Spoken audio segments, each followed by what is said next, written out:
दिसते. त्याला म्हणतात अर्थसंकल्प फुटला. काल अर्थसंकल्प मांडला, पण त्याच्या आदल्या दिवशीच्या वर्तमानपत्रात काय काय होणार आहे या संबंधीची माहिती आली. मला इथल्या वर्तमानपत्राचं माहिती नाही, पण मुंबईच्या पेपरमध्ये की मुलींच्यासाठी शिक्षण मोफत हे आधी छापून आलं होतं.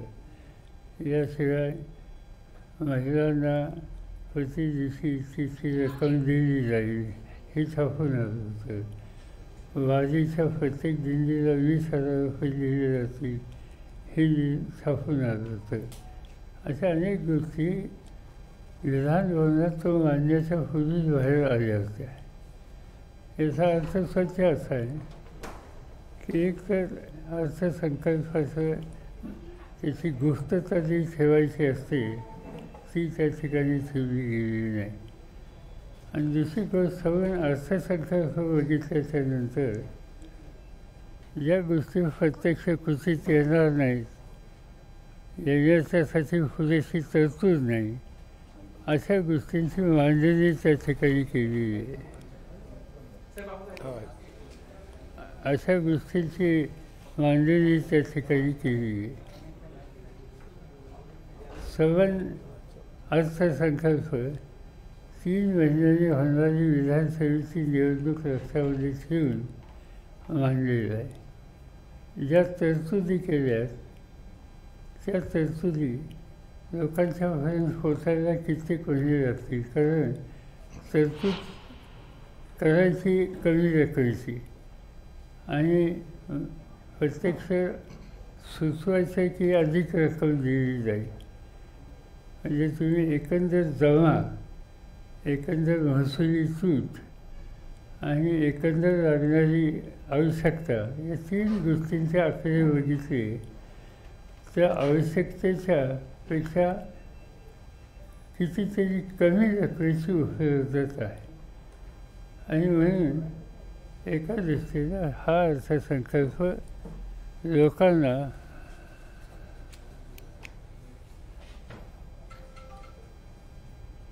एक काहीतरी आम्ही भयंकर करतो असं दाखवणार आहे. पण माझी खात्री आहे की लोकांचा विश्वास त्याच्यावर बसणार नाही. आणि 2 की जरी विधानसभेच्या निवडणुका नजरेसोबत ठेवून हे आलं असेल तरी प्रत्यक्ष त्याची अंमलबजावणी कितपत होईल याची शंका माझ्यासारख्याला आहे. ह्या अर्थसंकल्पात ज्या योजना सांगितलेल्या आहेत त्या प्रत्यक्षात येतील की नाही याबद्दल तुम्ही शंका व्यक्त केली. मात्र अजितदादा काल म्हणाले की पूर्ण या सगळ्याच्या याला किती खर्च येणार आहे ह्या बजेट ठरवून आता मी पहिल्यांदाच अर्थसंकल्प सादर करणार, 10व्या वेळा हे अर्थसंकल्प सादर करतोय, त्यामुळे सगळ्या बाबी लक्षात घेऊनच हा अर्थसंकल्प आम्ही सादर साधी गोष्ट अशी आहे की मी एखाद्या गोष्टीला मी 100 रुपये खर्च करणार म्हणजे आणि माझ्या खिशात 70च आहेत, तर मी 100 खर्च कसा करणार.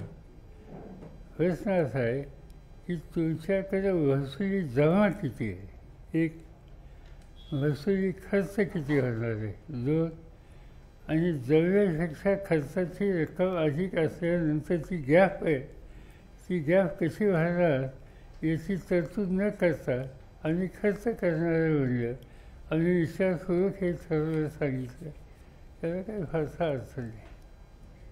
अजित पवार गटाचे 5 आमदार परत आपल्या पश्चिम महाराष्ट्रातले आमदार आपल्याकडे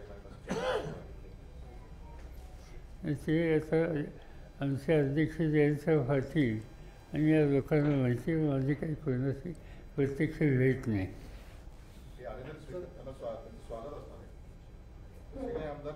बघूया आता कोण येतं येतं. तुमच्याकडे काही नाव आहेत का?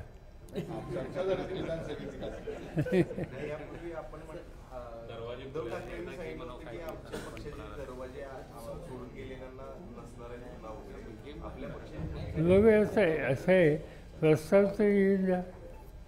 अजून प्रस्तावच नाही, निदान माझ्यासोबत अध्यक्षांच्या समोर असेल तर तोपर्यंत कसं भाष्य करेल. झालेल्या निवडणुकांवरून वाटते तशी काही हालचाली आता बघूया आता काय होतं ते. सर बजेट जे आहे ते विधानसभा डोळ्यासमोर ठेवून केलं गेलं असेल असं तुम्ही म्हणताय.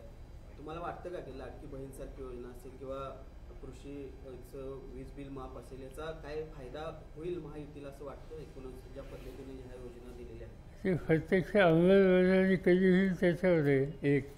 आणि समजा की ही वीज माफी हा निर्णय जर खरंच राबवला तर आज वीज मंडळाची स्थिती काय आहे? त्यांना जो तोटा होत आहे तो तोटा भरून करायची तरतूद जर राहिली नाही, ती राहिली नाही तर ते राबवलं जाणार आहे का काय याची शंका आहे ना. पण या अर्थसंकल्पामुळे प्रत्येक नागरिकाच्या डोक्यावरती कर्ज पडेल अशा पद्धतीची शंका उपस्थित केली जाते. नाही, सहज आहे ना.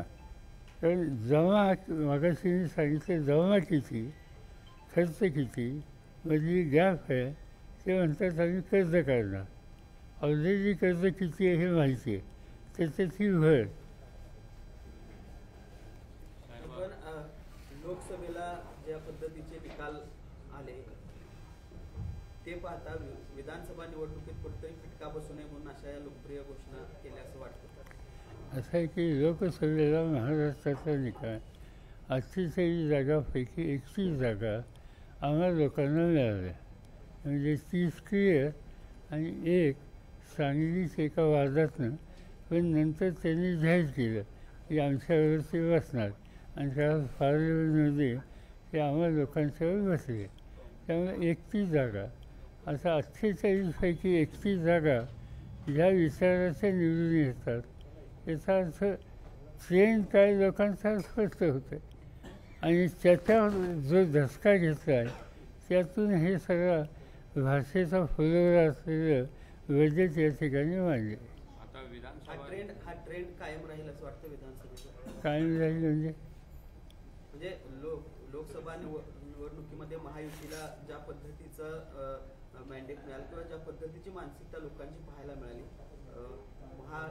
आता विधानसभा निवडणुकीत देखील ही परिस्थिती कायम राहील असं वाटतं? काय हरकत नाही झालं, कारण ते लोकांची मानसिकता स्वस्थ झालेली आहे आणि लोक या मोदींच्या कारभारावर खुश नाहीत. म्हणजे मोदी पुन्हा पुन्हा सांगत होते की माझी गॅरंटी, ती गॅरंटी काही चाललेली दिसत नाही. आणि आणखीन एक गोष्ट त्यात मोदींची आहे की सवन प्रचाराचा भाग ट्रस्ट हा मोदींच्यावर होता.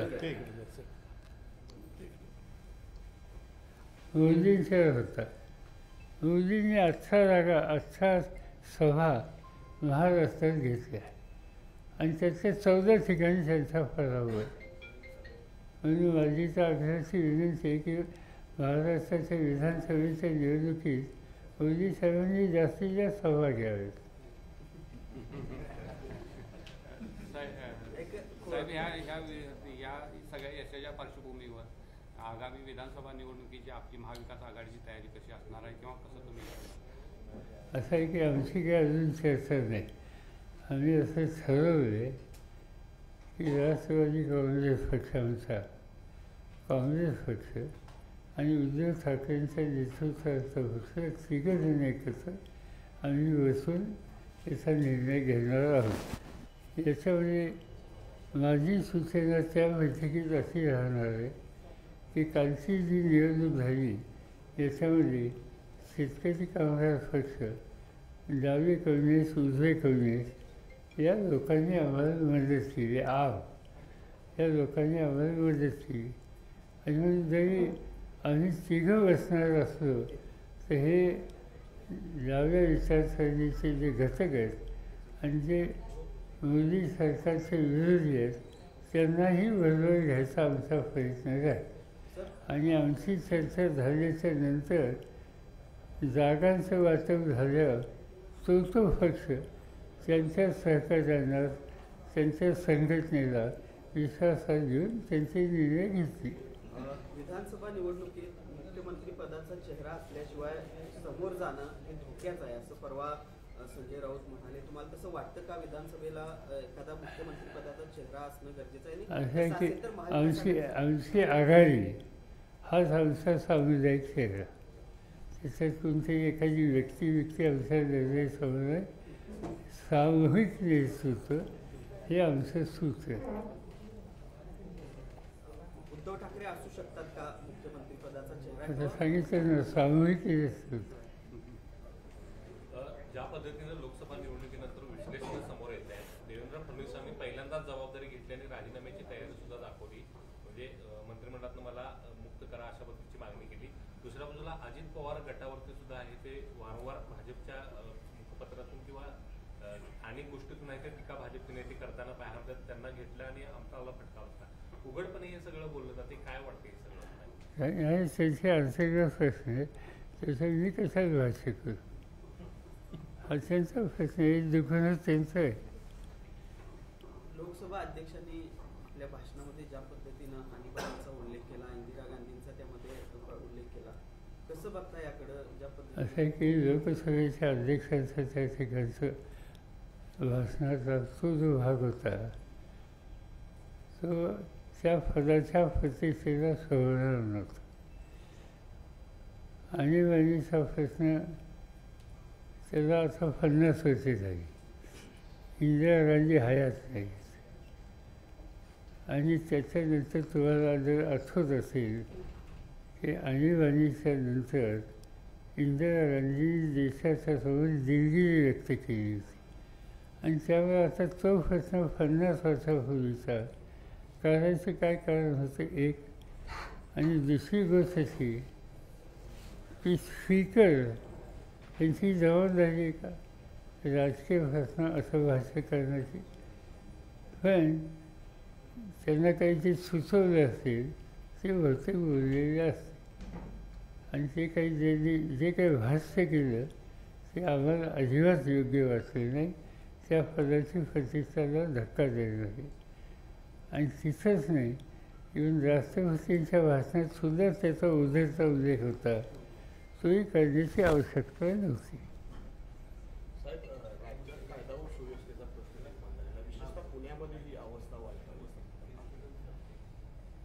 आणि असं आहे की पुण्यामध्ये गेले काही दिवस जे फुलं येतं आहे ती नव्या पिढीला व्यसनाधीन बनवण्यासाठी ज्या गोष्टीचा प्रचार किंवा विक्री केली जाते ती वाढलेली आहे असं दिसतंय.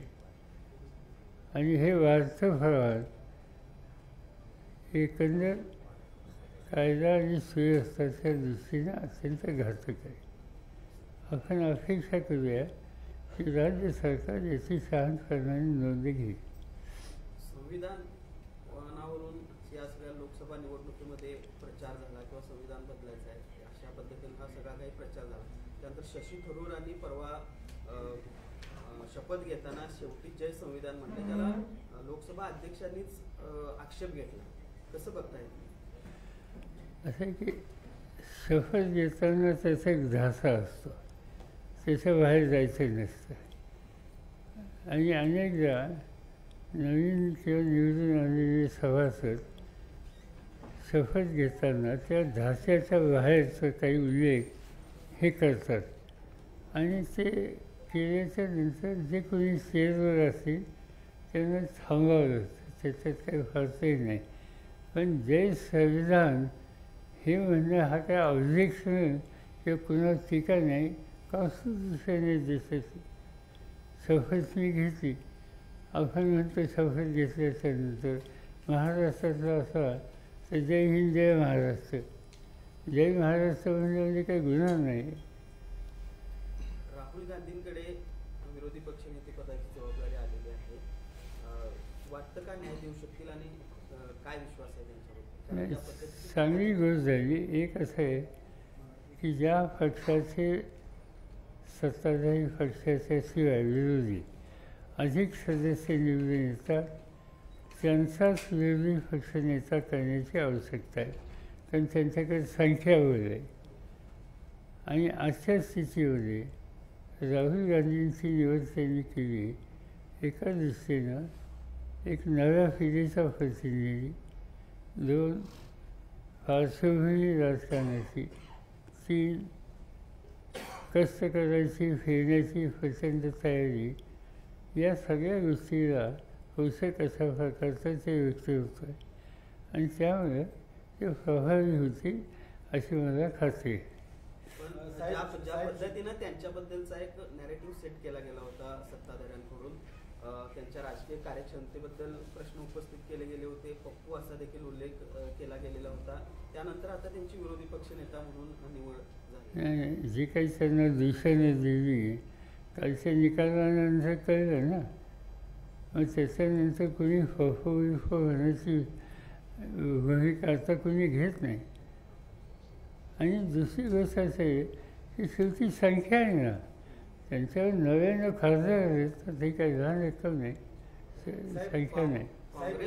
काँग्रेस मुक्त भारतची घोषणा केली होती भाजपनं आणि आता काँग्रेसचा विरोधी पक्ष नेता त्या ठिकाणी येतो. म्हणजे काँग्रेस मुक्त भारत एका बाजूला ही घोषणा करणं कुठेतरी असं आहे की कुणाच्या मुक्ततेची घोषणा कोणी केली हे करण्याच्या पूर्वी त्यांनी आपण कुठावलं हे बघायला पाहिजे ना. त्यांच्या संख्या किती होती गेल्या लोकसभेत आणि आत्ता किती झाली, किती कमी झाली याची नोंद घेतली तर कुणाच्या मुक्ततेच्या संबंधीची भूमिका मांडायचा त्यांचा अधिकार नाही. पुन्हा पुन्हा सध्या असं सांगतात सध्याची सत्ताधारी की आमचं सरकार स्वबहुमताने आलेलं आहे, 100% खोटं आहे. त्यांचं बहुमत नाही. चंद्रबाबूची मदत आणि नितीश कुमारची मदत नसती तर यांचं बहुमत झालं नसतं, यांचं सरकार झालेलं नसतं. आणि त्यामुळे लोकांनी आपल्याला क्लिअर मॅन्डेट दिला नाही ही वस्तुस्थिती त्यांनी किती ठरवली तर झाकली जाणार नाही. आणि त्यामुळे काही ना काहीतरी सांगतात यापेक्षा दुसरा अर्थ नाही. साहेब, शिखर बँक घोटाळा प्रकरणात अजित पवारांच्या अडचणीमध्ये वाढ होताना दिसते. खरं तर आर्थिक गुन्हे शाखेने ती क्लीनशीट दिली होती, तर आता ईडीनं जो आहे तो विरोध केलेला आहे या सगळ्या प्रकरणात. कसं पाहता याकडे? असं आहे की त्याच्यात काय नक्की घोटाळा झाला आहे हे मी सांगू शकत नाही. आणि त्याच्यासंबंधी परस्पर इन्व्हेस्टिगेशनचे रिपोर्ट आहेत, त्याची सत्यस्थिती काय याची आकडेवारी आणि पूर्ण माहिती ज्यावेळी आम्हाला मिळेल त्यावेळी आम्ही त्याचं भाष्य करू. साहेब, लोकसभेत अध्यक्षपदाची निवडणूक आत्ताच झाली, त्या ठिकाणी पूर्णपणे बहुमत एनडीएला असताना देखील ती निवडणूक लढवली गेली. आपल्याला या पुढच्या सगळ्या राजकारणावर काय वाटते? सरकार लोकसभेतलं स्थिर असेल, कारण राज्यातलं देखील सरकार आपण बदलणार, काही दिवस तुम्हाला वेळ द्या अशा पद्धतीची भूमिका घेतली, तिथंही नेमकी काय परिस्थिती वाटते? इथं राज्यात आमचा प्रयत्नच आहे. काही साधी गोष्ट अशी की कालची जी निवडणूक झाली लोकसभेची त्याच्यात 288 विधानसभेचा मतदारसंघाची निवडणूक झाली. त्याच्या 155 ठिकाणी भाजपचा पराभव झाला आहे. 155 ठिकाणी आम्हा लोकांचे जे उमेदवार आहेत ते पुढे आहेत. याचा अर्थ एक इंडिकेशन दिलं महाराष्ट्रातल्या जनतेने 155 म्हणजे आमचं बहुमतच आहे. आता ही अशी स्थिती उद्या विधानसभेला आली ती तर सत्ता बदलणारच आहे आणि त्याला अनुकूल अशी संधी असं आमचं मत आहे.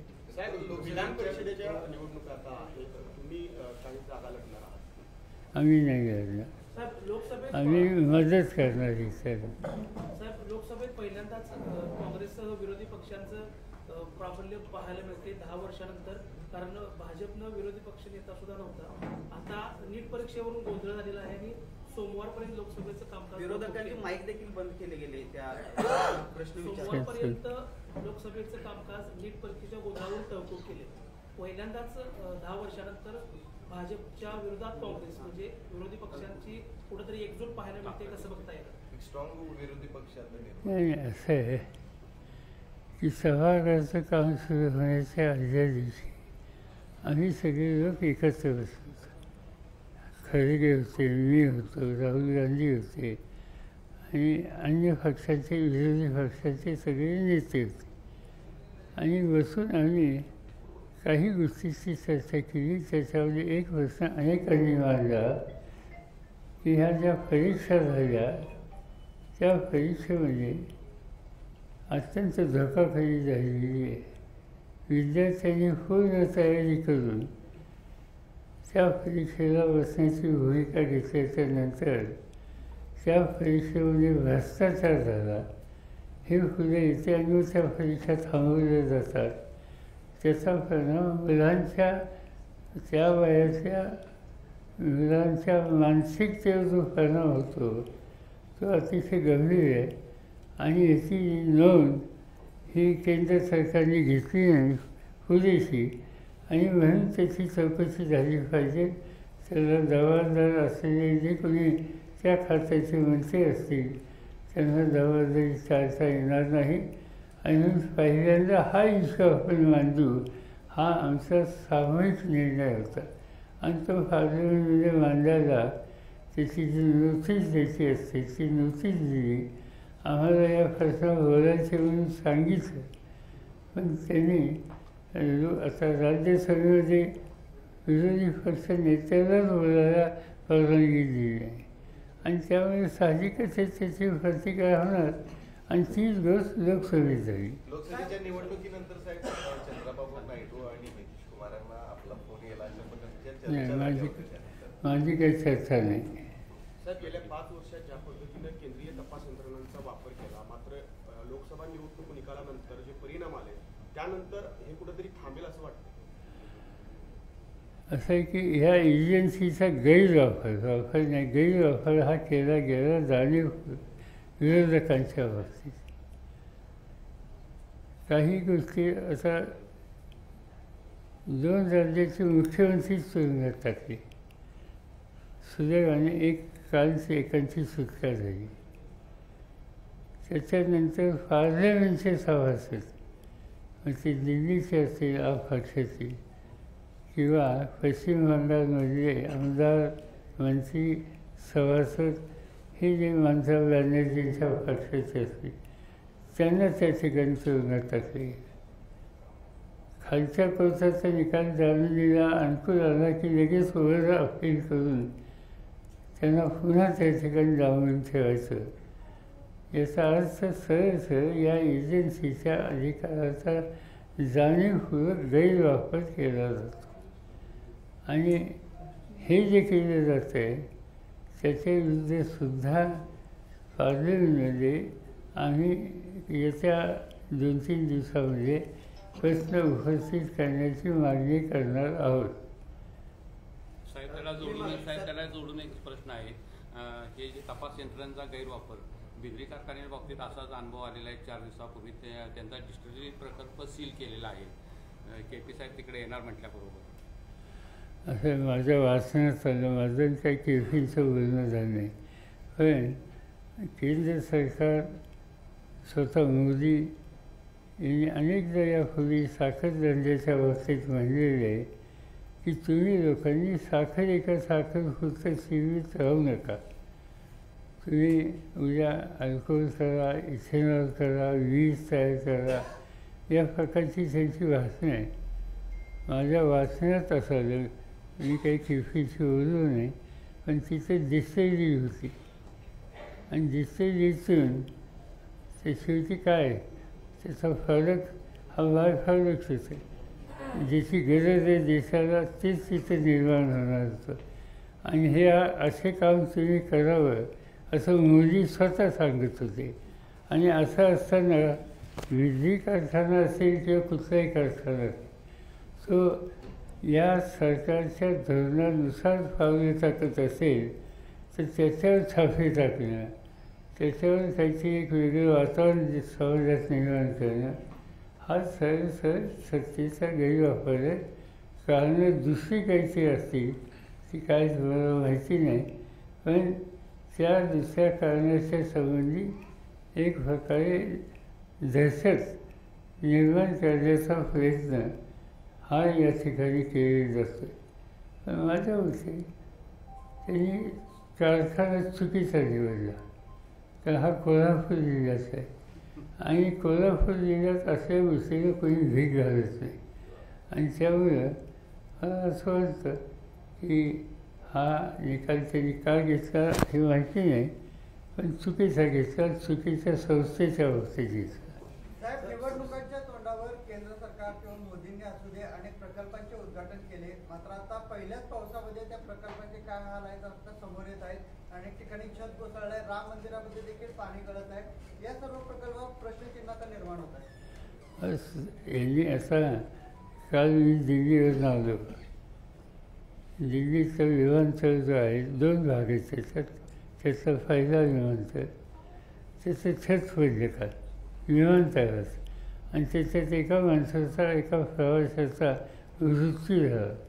दिल्ली देशाची राजधानी आहे, इंटरनॅशनल एअरपोर्ट त्या ठिकाणी आहे. त्या कामाचा दर्जा काय हा याच्यातच फक्त होता आणि अशा अनेक ठिकाणी गोष्टी झाली. घाईगर्दीने दर्जा न सांभाळता निवडणुकांमध्ये समोर ठेवून जाहीर करायचे, उद्घाटनाचे सोहळे करायचे आणि त्याचे परिणाम शेवटी असे होतात. स्वबळावर केंद्रातलं सरकार स्वबळावर नाही आहे असं. यासोबतच या बुलेटिनमध्ये आता वेळ झाली आहे इथेच थांबण्याची.